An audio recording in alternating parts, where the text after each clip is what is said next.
అసంభవాధికరణము ఉత్పత్తి అసంభవాధికరణము ఉత్పత్తి అధికరణం అన్నా ఏం పర్వాలేదు. ఎందుకంటే అధికరణానికి వచ్చే సూత్రాలు కానీ ఆ విషయాన్ని కానీ కొంచెం తీసుకుందాం. అధికరణం పేరు పెట్టారు కదా. ఇక్కడ తటస్థ ఈశ్వర కారణవాదిని నిరాకరించావు. ఇప్పుడు భాగవత సిద్ధాంతం మొదట్లో చెప్పాను. శాండిల్యుడు అభిన్న నిమిత్త ఉపాదాన కారణవాది భాగవత మతము, శాండిల్య నిర్మితము, దాని మీద విచారం. దీన్ని ఏమిటి అంటారంటే పంచరాత్ర సిద్ధాంతము అంటారు.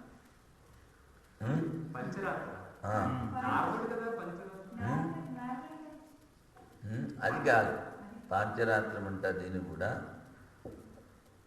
వాడు ఏమిటంటాడు సంశయము, ఒకటే భగవంతుడు, ఈ జగతికి అధిష్టానం, వాని పేరు వాసుదేవుడు, అభిన్న నిమిత్త ఉపాదాన కారణం.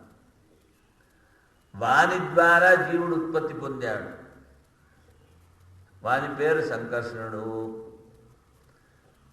ఆ జీవుని నుంచి ప్రద్యుమ్నుడు అనేటువంటి మనసు ఉత్పత్తి చెందింది. ఆ తర్వాత ఆ మనస్సు నుంచి అనిరుద్ధుడైనటువంటి అహంకారం ఉద్భవించింది. ఈ విధంగా భావ సిద్ధాంతం చెప్తారు. దాని నుంచి ఇది, దీని నుంచి ఇది, దీని నుంచి భగవంతుడు, జీవుడు, మనస్సు, అహంకారం. మనం ఏంటంటాము, అజో నిత్య శాశ్వతయం పురాణం నహ నిత్య హన్యమానసి. జీవుడు ఉత్పత్తి చెందడం చెప్తాం. పూర్వపక్ష అంటాడు, శృతిలో చెప్పారు కదా, స ఏకదా భవతి, త్రిధా భవతి, పంచదా భవతి, అనేకదా భవతి అని చెప్పారు కదా. ఈ శృతిలో పరమాత్మ అనేక రూపాలు అవ్వడానికి మూలం దొరుకుతుంది, ప్రూఫ్ దొరుకుతుంది. ఎందుకంటే ఒకటే పరమాత్మ అనేక రూపాలు అయ్యాడు కదా. ఇక్కడ మా దాంట్లో అంతే కదా, పరమాత్మ నుంచి ఒకడొకడు ఉత్పత్తి చెందుతాడు.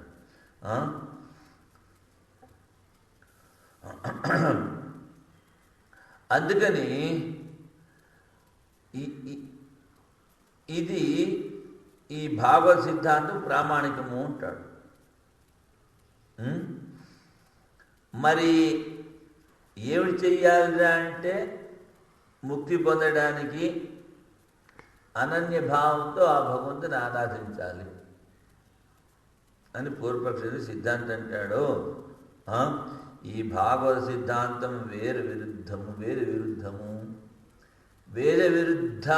వేదానికి విరుద్ధమైన ఎంత అంశం ఉందో అంత మేము స్వీకరించటం లేదు. వేదానికి అవిరుద్ధమైనటువంటి ఎంత అంశం ఉందో అది మేము స్వీకరిస్తున్నాము. ఎందుకని? జీవోత్పత్తి అంశంలో వేద విరుద్ధం, ప్రామాణికం కాదు. ఎందుకంటే యత్కృతకం తద్ అనిత్యం. నువ్వు చెప్పట్లేదు, నేను చెప్పట్లేదు, ఆ తర్కాచార్యుడు చెప్తున్నాడు. యత్కృతకం తద్ అనిత్యం. ఏదైతే ఉత్పత్తి చెందుతుందో, నిర్మించబడుతుందో అది అనిత్యము. కనుక జీవుడు ఉత్పత్తిశీలుడు అంటే కృతకత్వమానంలో వచ్చింది కనుక జీవుల్లో అనిత్యత్వం వస్తుంది నాయన.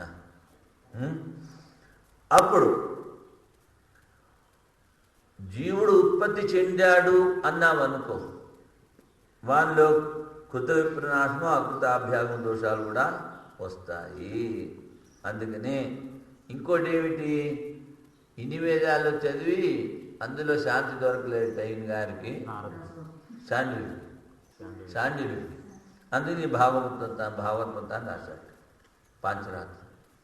బాగుందా? అంటే ఏంటి? ఒక విధంగా వేద నింద.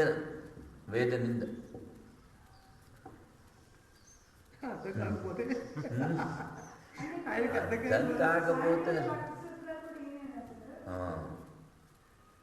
అందులో ఈ అంశాన్ని మనం ఒప్పుకోం.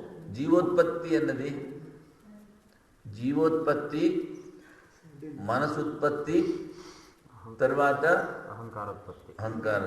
అహంకారోత్పత్తి మనం ఒప్పుకుంటాం. ఈ పంచభూతాల నుంచి మనసు ఏర్పడి మనసు అహంకారం ఉంది, తర్వాత మనస్సు ఉత్పత్తిని మనం ఒప్పుకుంటాం. కానీ జీవుని ఉత్పత్తి మనం ఒప్పుకోవడం కదా. జీవ బ్రహ్మ నాపర అన్నప్పుడు ఒకటే చైతన్యం, ఉపాధి వేరు అంతే. మనం ఉపాధి వల్ల వీడు జీవుడు అంటున్నాం. కుండ ఉంటే ఘటాకాశం, కుండ లేకపోతే ఒకటే ఆకాశం కదా. అందుకని వేదాల్లో చెప్పిన దానికి విపరీతంగా ఏ అంశం అయితే ఉందో దాన్ని మేము ఒప్పుకోవట్లేదు. జీవోత్పత్త్యాధికం పాంచరాత్రోక్తం యుజ్యతే నవ. జీవుడు ఉత్పత్తి చెందుతాడు అని చెప్పారే, అది యుక్తి సంగతమా కాదా? వాడంటాడు యుక్తం, యుక్తి సంగతము.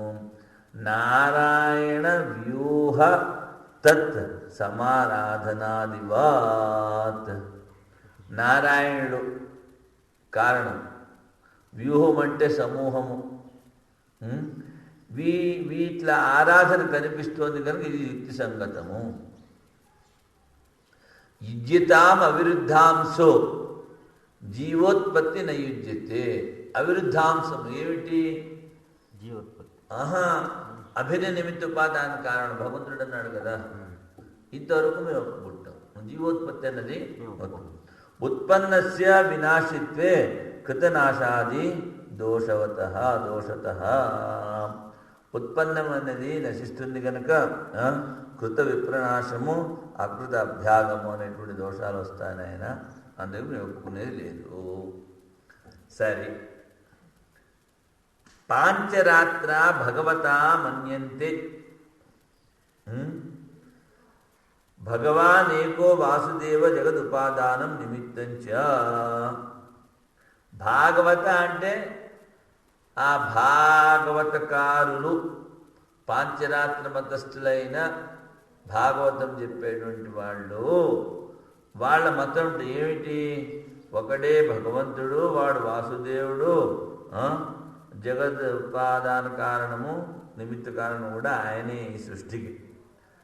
తత్ సమారాధన ధ్యాన జ్ఞానైర్ భవబంధచ్ఛేద. వారిని పూజించడం మూలాన, ధ్యానం చేయటం మూలాన వారి జ్ఞానం వల్ల ఈ సంసారం ఉచ్ఛేదం, అంటే సంసారం నుంచి మోక్షం. తస్మాచ వాసుదేవాత్ సంకర్షణాఖ్యో జీవో జాయతే. ఆ వాసుదేవుని నుంచి సంకర్షణుడు అనేటువంటి జీవుడు, జీవాచ్య ప్రద్యుమ్న మనః, ప్రద్యుమ్న మనస్సు, మనసశ్చ అనిరుద్ధాఖ్యో అహంకార, మనస్సు నుంచి అనిరుద్ధుడని అహంకారం. తే ఏతే వాసుదేవాదే చత్వారా వ్యూహ सर्वात्मिका है, సవాత్మిక నై సర్వాత్మిక. ఈ వ్యూహం అంటే వీళ్ళు నాలుగురు సమూహం. ఏ నాలుగురు? భగవంతుడు, జీవుడు, మనస్సు, ఇవన్నీ. తత్ర వాసుదేవం తత్ సమారాధనాదికం చ శృతేరవిరోధాద్ అభ్యుపగచ్చామః. వాసుదేవుడు తరువాత ఆయనని ధ్యానించడం, ఆయన పూజ చేయడం, ఇవి శృతికి అవిరోధంగా దీన్ని ఒప్పుకుంటాం. జీవ ఉత్పద్యతే ఇత్యుక్తం తదసత్. జీవుడు ఉత్పత్తి చెందుతున్నావే ఆ అంశం సరికాదు. కృతనాశ అకృత అభ్యాగం సంగతం. పూర్వసృష్టోయో జీవ తయోత్పత్తిమత్వే ప్రళయదశాయాం తస్మిన్ వినష్టే సతి తద్కృత ధర్మాధర్మయోర్ అఫలప్రదత్వేన వినాశ ప్రసజ్యతే. కృత విప్రనాశము అన్నామే, అది ఎలాగో చెప్తున్నారు. ఎలాగా? ఇప్పుడు ఒక సృష్టిలో జీవుడు ఉన్నాడు, జీవుడు ఉత్పత్తి చెందాడు. ఉత్పత్తి చెంది ఏమయ్యాడు? ఏదైతే ఉత్పత్తి చెందుతుందో అది నశిస్తుంది కదా, ప్రళయంలో నశించాడు. మరి వాడు చేసిన కర్మలు ఎక్కడికి పోతాయి? సృష్టికి ముందు జన్మించాడు, ప్రళయంలో చచ్చిపోయాడు. మరి వాడికి చేసిన కర్మలు తస్మిన్ వినష్టే సతి తత్కృత ధర్మాధర్మయోర్ అఫలప్రదత్వేన కృత విప్రనాశం. ఏదైతే చేశారో ధర్మాధర్మాలు అవి నశిస్తున్నాయి. అకృత అభ్యాగం, మళ్ళీ జీవులు సృష్టిస్తున్నామంటున్నాం. ఎవడైతే చేయలేదో వాడు ఎత్తిన పడతావు ఈ కర్మంతా తీసుకెళ్ళి. అకృత అభ్యాగం. అభ్యాగం అంటే రావడం, అకృతం అంటే చేయడం. కృత విప్రనాశం ఏదైతే. అందుకని అస్మిస్య కల్పే ఉత్పద్యమాన నూతన జీవస్య ధర్మాధర్మయో పూర్వం అననుస్థితయో. మరి ఈ కల్పంలో ఎవడైతే ఉత్పత్తి చెందాడో వాడు మరి ఇంతవరకు పూర్వం కర్మలు చేయలేదు కదా. సతోరే సుఖ దుఃఖ ప్రాప్తి భవతి అకృతాభ్యాగమా. ఇప్పుడు జన్మించిన వాడి సుఖ దుఃఖాలు వస్తాయి నాయన. అందుకని అకృత అభ్యాగము. తస్మాత్ జీవోత్పాదికం నయుక్తం. జీవుడు ఉత్పత్తి చెందాడన్నది సరికాదు. కృత విప్రనాశము అకృత అభ్యాగము. సారి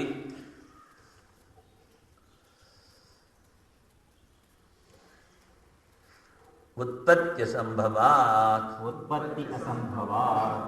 ఉత్పత్తి సంభవాత్. ఉత్పత్తి అసంభవాత్. ఉత్పత్తి అసంభవాత్. ఉత్పత్తి అసంభవాత్ అంటే జీవుని ఉత్పత్తి సరికాదు.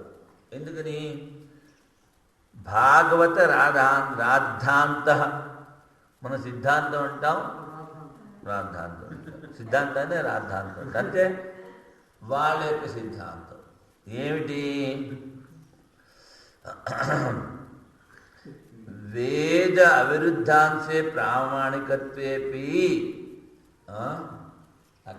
వేద అవిరుద్ధాంశే ప్రామాణికత్వేపి వేద విరుద్ధాంశే జీవోత్పత్తి అంశేన ప్రామాణికం. జీవుడు ఉత్పత్తి చెందుతాడని చెప్పావే, దీనికి ఏమీ ప్రమాణం లేదు. వాసుదేవాఖ్యాత్ పరమాత్మన జీవాఖ్యాత్ సంకర్షణస్య ఉత్పత్తి న సంభవతి. వాసుదేవుడి నుంచి జీవుడు తథా అనిత్యత్వాది దోష ప్రసజ్యేరన్. అనిత్యత్వం, ఎందుకంటే ఏదైతే ఉత్పత్తి చెందిందో అది నష్టం అవుతుంది. అందులో జీవుడు అనిత్యమని చెప్పాలి. తర్వాత నచ కర్తృకరణం. నచ కర్తృకరణం. నచ కర్తృకరణం. నచ కర్తృకరణం. నచ కర్తృకరణం. నచ కర్తృకరణం. చూడండి, నచ కర్తృకరణం. నువ్వేమిటన్నావు? జీవుడి నుంచి మనసు ఉత్పత్తి చెందుతోంది అన్నావు. జీవుడు కర్త, వాడి నుంచి మనసు అనేటువంటి కరణం ఉత్పత్తి చెందుతోందా? నచ కర్తృకరణం. కర్త ఎవరు? జీవుడు, దేవదత్తుడు. వాడు మనసు ఉత్పత్తి చేస్తున్నాడా? అందుకని కర్తృదేవదత్తాదేశకాశాత్ కరణం కుటారాది ఉత్పత్తిమానం దృశ్యతే. దేవదత్త గొడ్డలి చేయగలడు, కరణం. దాంతో కావాలంటే కట్టెలు కొడతాడు. మరి ఈ దేవదత్తుడు ఆ గొడ్డలిలాగా మనసును చేశాడు అంటే ఎవడో ఒప్పుకుంటాడా? మనసు చేసి అమ్ముకోవచ్చు. సంకర్షణ సంజ్ఞకాత్ జీవాత్ కర్తు ప్రద్యుమ్న సంజ్ఞక మనః కారణం జాయతే ఇత్యత్ర శృతి ప్రమాణాభావాత్. సంకర్షణుడి కర్త, వాడి నుంచి ప్రద్యుమ్న అనేటువంటి మనసు ఉత్పత్తి చెందింది అన్నావు. ఇది వేద విరుద్ధం. దీన్ని మేము ఒప్పుకోము. ముందు జీవుడు ఉత్పత్తి కాడు, పాయింట్ నెంబర్ 1. మళ్ళీ జీవుడి నుంచి కరణము మనస్సు ఉత్పత్తి కాదు. తర్వాత విజ్ఞానాదిభావేవా తత్ప్రతిషేధః. విజ్ఞానాదిభావేవా తత్ప్రతిషేధః. విజ్ఞానాదిభావే వా తత్ప్రతిషేధః. విజ్ఞానాదిభావేవ తత్ అప్రతిషేధః. प्रतिषेधः ఉంది స్వామి. ప్రతిషేధ అవును. తత్ అప్రతిషేధః. ఆ? తత్ అప్రతిషేధః. అవును, నేనేంటి విన్నాను? తత్ప్రతిషేధ. కలిపి ఆ? తద తద్ దకారం లకారం ఉందా? ఉంది ఆ? ఉంది. తత్ తదా అప్రతిషేధః. ప్రతి తదా ఆ? తద్ద కాదు స్వామి. తదా తద దా ఉందా? అంటే తద్ అప్రతిషేధ అని ఉండాలి. ఇక్కడ తత్ప్రతిషేధ అని రాసుకున్నామే మేము. ఇది రెండవ అధ్యాయం, రెండో పాదం. 44వ సూత్రం. ఆ? 44వ సూత్రం. అది కాదు, రెండో అధ్యాయం రెండో పాదం కదా. అవును స్వామి. ఆ?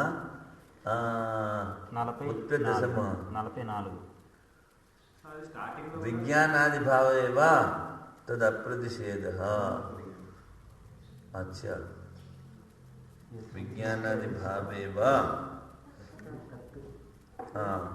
అంటే తద్ అప్రతిషేధః.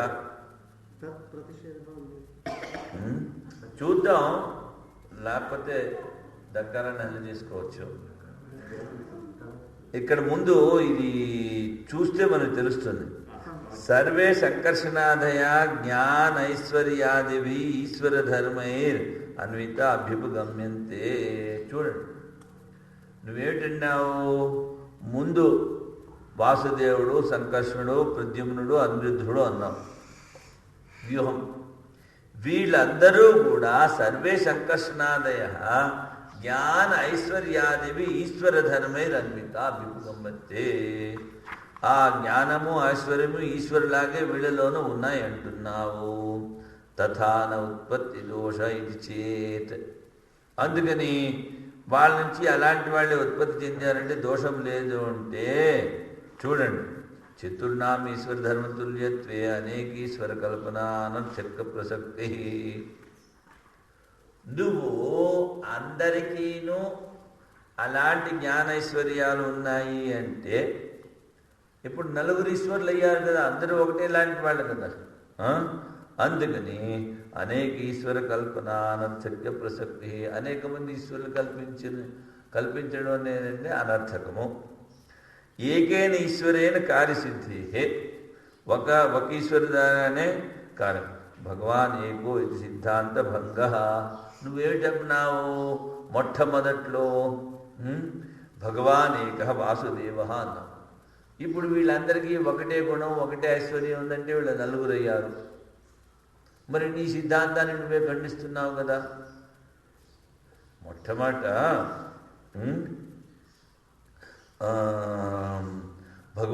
భగవాన్ ఏకో వాసుదేవ జగదుపాదానం నిమిత్తంచ అన్నావు కదా. మరి వీళ్ళందరికీ ఆయన నుంచి ఉత్పత్తి, నలుగురికి కూడా ఒకే విధమైనటువంటి జ్ఞాన ఐశ్వర్యాది ఉన్నాయి అంటే, ఆ ఈశ్వరుల్లో ఉన్న ఐశ్వర్యము తర్వాత జ్ఞానం వీళ్ళల్లో కూడా ఉంది కదా. అంటే ఏమిటి? నలుగురు ఈశ్వరులు అయ్యారు. నువ్వు మొట్టమొదటి ఏం చెప్పావు? ఒకడే భగవంతుడు అన్నారు. ఇప్పుడు నలుగురు భగవంతుడు తయారు. అందరూ మధ్యలో కొడుకు చేస్తారు. అదే కదా. ఇప్పుడు జోషి మఠము అన్నాము. జోషి మఠము శంకరాచార్య స్థాపించారు. మధ్యలో కొంతకాలం దానికి ఎవడో అధిపతి లేడు. ఇప్పుడు ముగ్గురు ఆ ఒకటే కుర్చీకి దెబ్బలాడుకుంటున్నాడు. వాడు శంకరాచార్య అంటాడు, వీడు శంకరాచార్య అంటాడు, వీడు శంకరాచార్య అంటాడు. ఒకడిని కూడా మెత్తగా కొట్టించాడు కూడాను.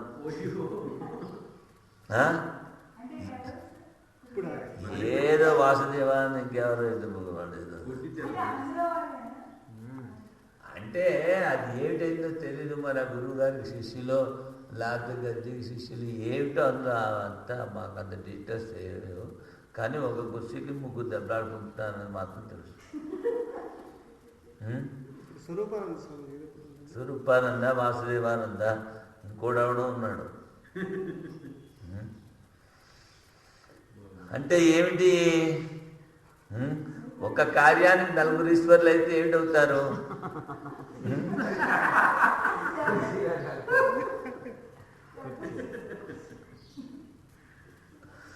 భగవాన్ ఏకోయితి సిద్ధాంత భంగ నా సంకర్షణాదే వ్యూహా సంతి ఇది వాక్యం. ఈ సంకర్షణాదులు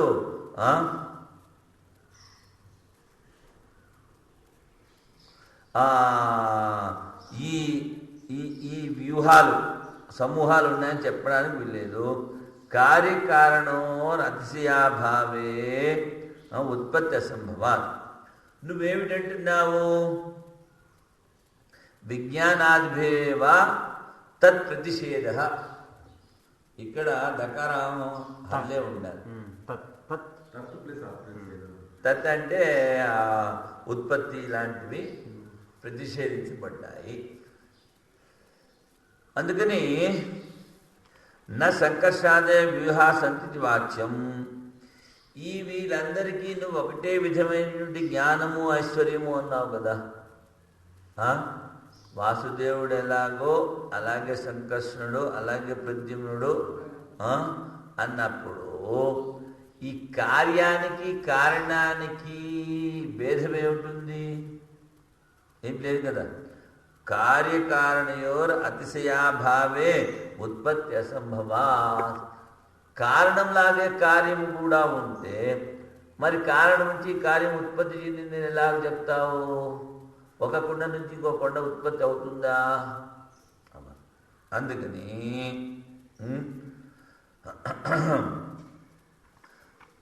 సంపూర్ణ జగత్తు ఆ భగవంతుని యొక్క వ్యూహము అని చెప్పినట్లయితే విప్రతిషేధాచ్చ విప్రతిషేధాచ్చ విప్రతిషేధాచ్చ విప్రతిషేధాచ్చ విప్రతిషేధాచ్చ విప్రతిషేధాచ్చ.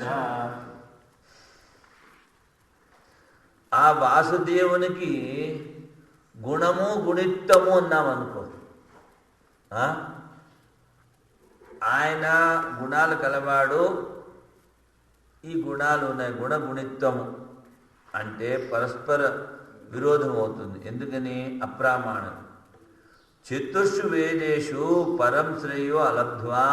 చూడండి, 4 వేదాల్లోనూ పరశ్రేయం అంటే ముక్తి కనిపించగా సాండిల్యుడు శాస్త్రవిధం రచితవాన్ రాశాడు.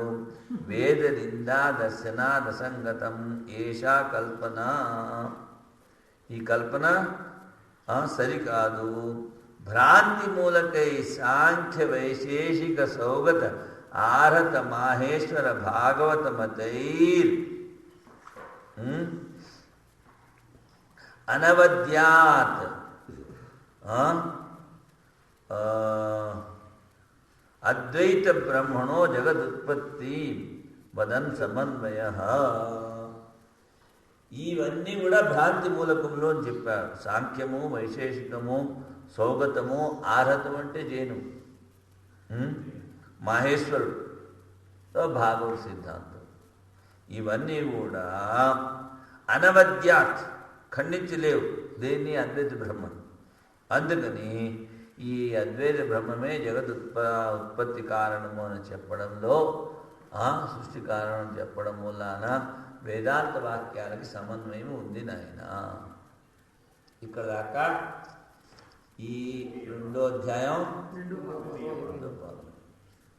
ఇవన్నీ చెప్పుకున్న తర్వాత టైం ఉంటే అప్పుడు మనం సంక్షేపంగా చెప్పుకున్నాం, లేకపోతే మధ్యలోనే ఆగిపోతుంది బండి.